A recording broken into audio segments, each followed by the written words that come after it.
Dasar sinting, Ki Demang tidak salah mengajukan syarat ritual untuk melakukan hubungan intim itu padaku. Berat! Ki Demang menggebrak altar. Ia tidak terima dihina sinting oleh perempuan yang menggunakan seragam putih abu-abu di hadapannya. Seketika gadis berparas ayu itu tertunduk. Tubuhnya gemetaran melihat raut wajah kemerahan Ki Demang. Lancang kau, Namira, beraninya menghina saya. Jika kau tidak sanggup mengikuti ritual yang saya ajukan, silakan angkat kaki dari rumah ini. Namira langsung mendongak, wajahnya pucat pasi melihat Ki Demang melotot. Tangan kanannya menunjukkan arah pintu. Gadis berhidung mancung itu menggeleng, menunjukkan wajah melas dan ketakutan. Bukan begitu, Ki. Apa tidak ada syarat lain? Bagaimana Rama mau denganku jika aku sudah tidak perawan? Kau jangan khawatir, Namira. Saya akan memakaikan kamu susu vagina agar siapapun laki-laki yang menjadi suamimu kelak, mereka tidak akan tahu jika kau sudah tidak perawan. Bagaimana, Namira? Apa kau sanggup melakukan ritual untuk bersetubuh denganku? Hati Namira bimbang mau menerima tawaran Ki Demang atau tidak. Ia datang ke rumah Ki Demang, dukun yang direkomendasikan oleh temannya untuk membuat pemuda yang dicintainya bertekuk lutut. Namun syarat yang diajukan sosok lelaki berpakaian serba hitam itu sangat ditentang akal pikirannya.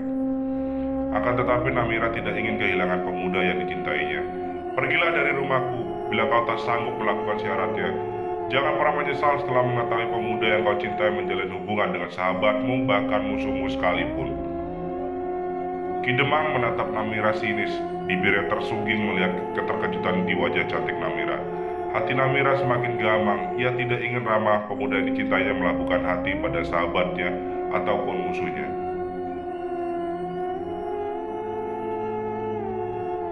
Namira tidak terima jika Rama mencintai gadis yang selama ini diincar oleh pujaan hatinya. Baiklah, Ki, kapan ritual itu kita laksanakan? 3 hari lagi, bertepatan dengan malam Jumat Kliwon. Namira, remaja berusia 16 tahun itu pulang dengan wajah sumringah. Impiannya untuk menjalin hubungan dengan Rama, ketua OSIS, sekaligus kakak kelasnya, akan segera terwujud.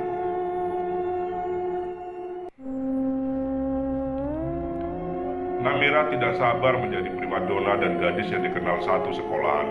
Siapa yang bisa menolak karisma pemuda tampan, kaya, dan mempunyai otak encer? Selalu menjadi juara kelas.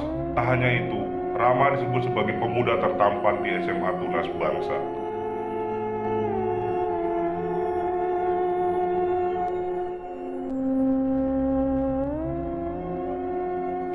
Namira cemberut melihat pandangan mata Rama tertuju pada gadis yang selalu duduk menyendiri di pojokan kantin.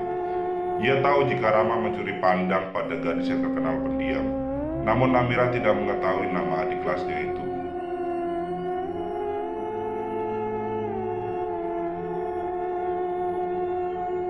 Kamu lihati siapa, Mir? Tanya Linda, sahabat Namira. Tuh, cewek udik, sok misterius. Aku kesel karena perhatian Rama tertuju padanya. Apa sih kelebihan dia sehingga mata Rama tak lepas darinya? Dia memang misterius, apalagi semenjak sahabatnya meninggal karena aborsi. Cewek yang meninggal di toilet sekolah beberapa bulan yang lalu ya, Lin? Iya, baru juga 4 bulan ia resmi menjadi siswi di sekolah ini. Sudah buat ulah. Hamil di luar nikah, sudah gitu pakai acara aborsi segala. 2 kali berbuat dosa, ya kan, Mir? Itulah, aku melihat Nara kenapa sering melamun, kadang bicara sendiri. Nara? Iya, nama gadis misterius itu Nara Agnia, adik kelas kita tuh. Rama gak mungkin suka sama Nara, dia hanya penasaran dengan si cewek misterius. Jelas dong, siapa juga mau dengan cewek stres. Sudah kayak orang gila, ngomong sendiri. Rama pasti dipelet sama cewek udik itu. Nara menatap tajam Namira dan Linda. Ia tahu jika dirinya sedang dibicarakan oleh kakak kelasnya. Nara berdiri lalu beranjak keluar dari kantin, tetapi langkahnya berhenti ketika Rama memanggil namanya. Namun Nara tidak mengindahkan panggilan tersebut. Ia tetap berjalan menuju taman sekolahnya. Namira semakin kesal melihat Rama mengejar Nara. Kamu tuh lihat. Nara diam, memilih membaca buku tanpa menoleh sedikit pun. Hal itu yang membuat Rama semakin penasaran sekaligus kesal. Rama merampas buku yang dibaca Nara lalu membawanya pergi. "Kembalikan bukuku!" teriak Nara. Rama bergeming tetap berjalan tanpa menoleh sedikit pun. Buk! Sebuah batu melayang tepat di punggung Rama. Pemuda berusia 17 tahun itu meringis. Tatapannya tajam menatap Nara yang berdiri dengan tatapan tajam juga. Nara menghampiri Rama, menarik paksa bukunya di genggaman pemuda yang terlihat menahan amarah. "Jangan pernah ganggu kehidupanku. Jangan sok kenal, sok dekat denganku. Aku gak kenal denganmu dan gak mau kenal juga denganmu. Cewek stres lu, sok cantik. Terserah," ucap Nara penuh penekanan sembari berlalu meninggalkan Rama yang mematung. "Aku semakin penasaran denganmu, Nara. Cewek satu sekolah ini berlomba-lomba ingin dekat denganku, ingin jadi pacarku. Tapi entah kenapa hatiku memilihmu. Aku yakin suatu hari nanti kamu akan jatuh dalam pelukanku dengan cara kasar ataupun halus," serigai Rama. Namira mencekal pergelangan tangan Rama ketika pemuda yang membuatnya jatuh cinta pada pandangan pertama hendak mengejar Nara. "Lepaskan tanganmu," sengah Rama. "Aku ingin bicara serius denganmu, Kak Rama," melas Namira sembari melepaskan tangannya. "Tidak ada yang perlu dibicarakan. Aku sudah berulang kali mengatakan jika diriku tidak tertarik sedikitpun denganmu. Jangan mengganggu privasiku," saut Rama sembari melangkahkan kakinya meninggalkan Namira yang mengepalkan tangannya. "Aku mencintaimu, Kak Rama. Apa karena Nara, cewek udik dan stres, kau menolak cintaku?" Rama menghentikan langkahnya, berbalik badan menatap tajam Namira. Ia mendekati gadis di hadapannya lalu mencekram bahu Namira. "Jaga ucapanmu, Namira. Jangan pernah menghina perempuan yang aku cintai. Dengar, Namira, jangankan aku mencintaimu, menyukaimu pun hatiku menolaknya," sinis Rama. Air mata Namira mengalir, hatinya begitu sesak. Akhirnya kata yang selama ini ingin dia dengar langsung dari mulut Rama keluar juga. Sudah lama jika Namira mengetahui jika Rama menyukai gadis misterius adik kelasnya itu.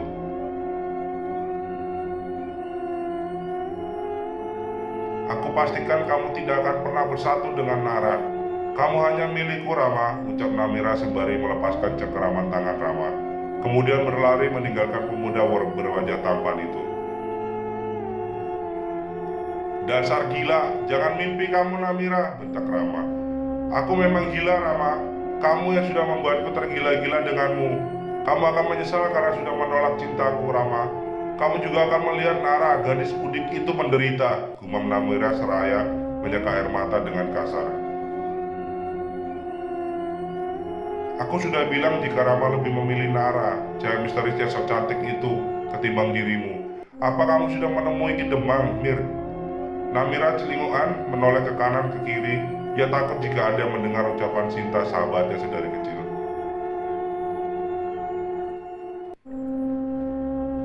"Shh, kecilkan suaramu, Sin. Aku tidak ingin ada yang mendengar. Aku sudah pergi ke rumah Ki Demang." "Serius, Mir? Apa kamu menerima syarat yang diajukannya?"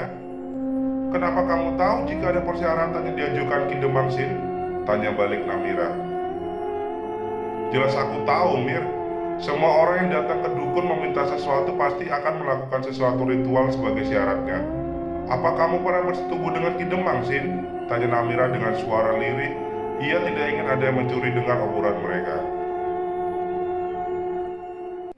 Cynthia menggeleng. "Aku tidak pernah, tapi temanku yang pernah melakukan itu. Jadi kamu juga mendapat syarat yang sama dengan temanku?"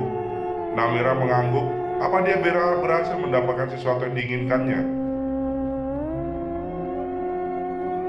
"Iya, Mir, tapi sebelum kamu melakukan ritual itu, coba pikirkan dampak ke depannya, Mir. Aku tidak ingin kamu menyesal, Mir. Justru aku akan menyesal jika menolak melakukan ritual itu, Sin. Malam Jumat nanti aku melakukan ritual untuk menggapai impianku. Aku hanya berdoa kamu bisa menaklukkan hati Rama dengan cara mengetuk pintu langit, Mir. Sudahlah, Sin. Jika doamu begitu, kenapa kamu menyarankan aku untuk pergi ke rumah Ki Demang? Karena kamu tidak percaya Allah, Mir." Namira terdiam, dadanya begitu sesak, hatinya begitu nyeri mendengar ucapan sahabatnya. Ia berlalu berjalan menuju ke toilet. Namira tak ingin ada yang melihat air mata kesedihannya.